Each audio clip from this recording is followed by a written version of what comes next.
Saksakalyan gunarnavasya Vande Guru Sri Charanarvindam.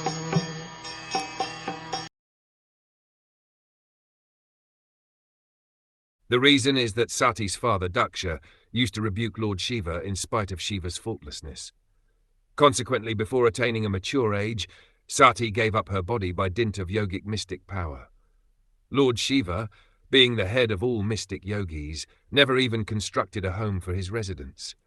Sati was the daughter of a great king Daksha, and because his youngest daughter Sati selected as her husband Lord Shiva, King Daksha was not very much satisfied with her.